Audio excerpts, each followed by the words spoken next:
Gregory Bell lives near 163rd Street and 3rd Avenue in the Bronx, an intersection with heavy traffic. It's hard to cross the street, especially if, like Bell, you are visually impaired. Navigating through this community as an individual with no vision, even an individual with low vision, can be a daunting task. The intersection has two-way traffic on both sides of the street. As you start to go across the street with the light this way, the cars are on the hill coming down and they're making left-hand turns. So although you're hearing traffic coming over your shoulder and you're walking across the street, there's traffic coming this way. And sometimes they don't make good decisions. They'll rush in front of you. When you have a stick, I've had 3 sticks in the last 5 years broken because cars ran over them and took them out of my hand. There are so many things that visually impaired people run into that could discourage them from coming out of their house, let alone being a part of this society. And whoever designs these things, they don't realize how problematic it is.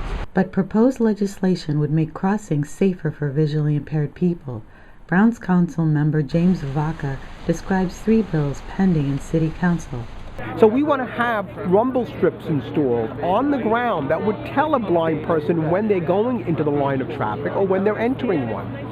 We also want the New York City DOT website to have an audible aspect to it so that blind New Yorkers can hear postings made that change street contours or modify one-way streets, modify the flow of traffic. That's important to them. And then lastly, we want more audible pedestrian signals so that when a pedestrian reaches a crosswalk, they will, if they're blind, they will hear by pressing a button whether or not the traffic light is red or green, whether they can walk or not.